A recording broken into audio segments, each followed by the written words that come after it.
दोस्तों नमस्कार। पिछली कक्षा में हम शोधपरक कार्य के अंदर क्रियात्मक शोध के बारे में देख रहे थे। अब हम इस कक्षा में शैक्षिक परियोजना अथवा एजुकेशनल प्रोजेक्ट के बारे में देखेंगे। शिक्षक के लिए शिक्षण का कार्य एक यात्रा है। वो अपने कार्य में अव्वल दर्जे का शिक्षक बनना चाहता है। हर व्यक्ति ऐसा चाहता है कि जो काम वो करता है उसमें संसार उसे अच्छा कहे।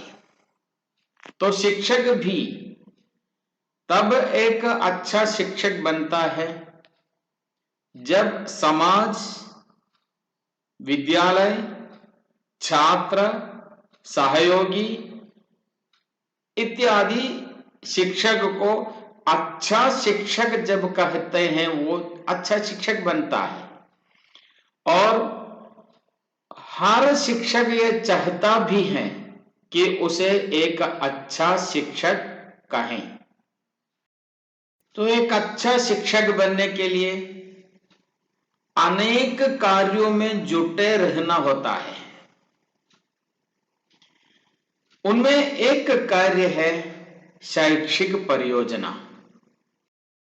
शैक्षिक परियोजना अकेला एक शिक्षक भी कर सकता है और शिक्षकों के समूह अपने सहयोगी के सहयोग से भी परियोजना कर सकता है शिक्षक।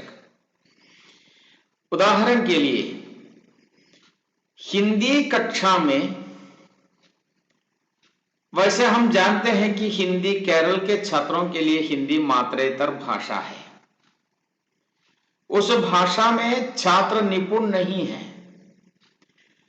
शिक्षक चाहता है कि छात्रों में हिंदी भाषा में रचनात्मक कार्य को प्रोत्साहन दे। तो वहां एक परियोजना अथवा प्रोजेक्ट की आवश्यकता होती है। छात्रों में भावनाएं उत्पन्न करनी पड़ती हैं, उनके मन को उदात्त बनाना पड़ता है। मातृतर भाषा में अर्थात हिंदी में उसे अधिकार पाने के लिए कोशिश करनी पड़ती है। तो इन कार्यों को एक साथ करने के लिए शायद कभी अध्यापक अकेला करता है या अपने सहयोगियों के सहयोग से करता है।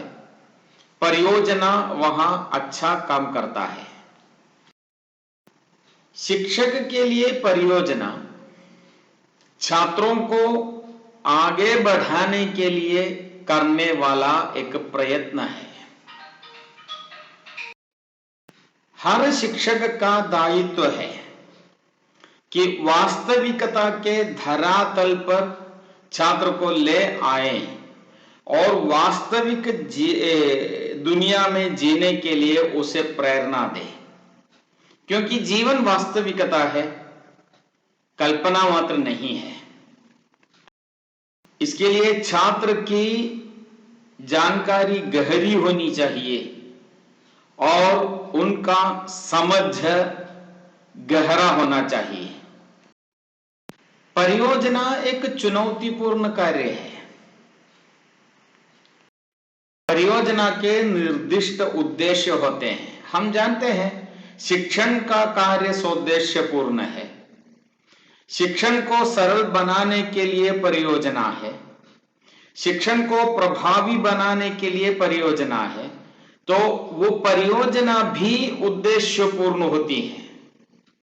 परियोजना से जो जानकारी मिलती है वो जानकारी अनुभव से निकट होता है। उस जानकारी से शिक्षक की वृत्तिक क्षमता बढ़ती है, अर्थात शिक्षक प्रोफेशनल बन जाता है, शिक्षक पेशेवर बन जाता है। जब एक परियोजना से शिक्षक जुड़ा हुआ होता है तो वो जीवन पर्यंत, संपूर्ण जीवन में सीखने के लिए एक अवसर शिक्षक को मिलता है, तद द्वारा वो एक अच्छा सा शिक्षक भी बन जाता है।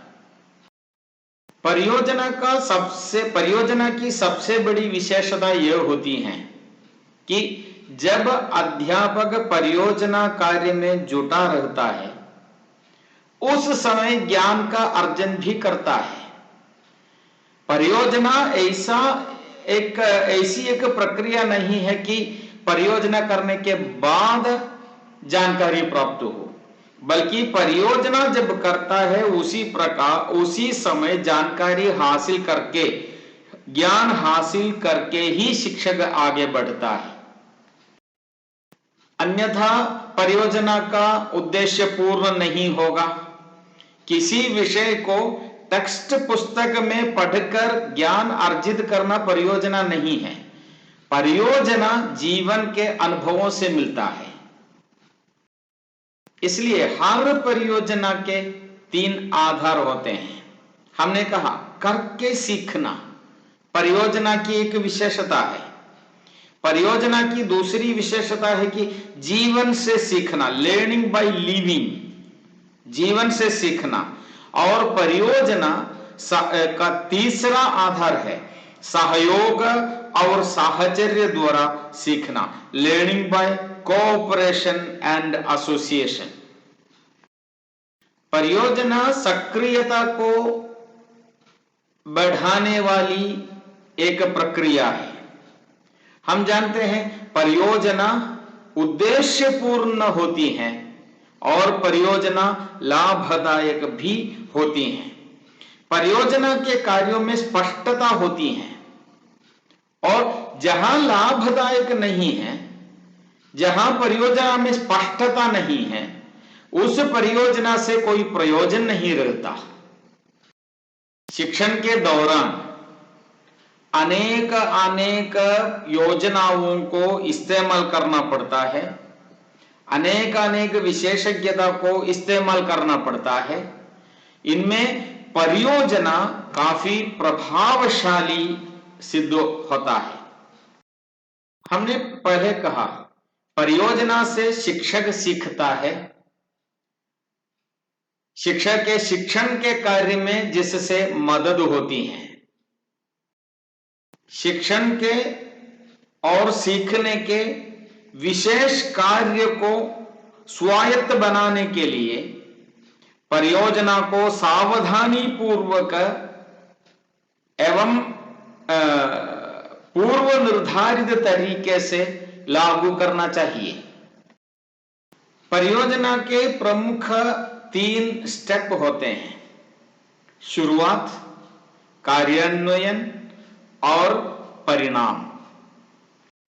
इन तीनों में शिक्षक की अपनी भूमिका होती है, क्योंकि परियोजना से जिसे लाभ मिलता है वो शिक्षक है।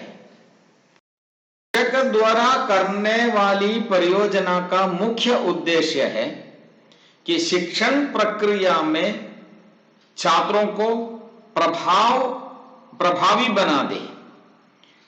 छात्र प्रभावी तरीके से शिक्षण का कार्य स्वायत्त कर सके, वही शिक्षक के लिए परियोजना का मुख्य लक्ष्य है।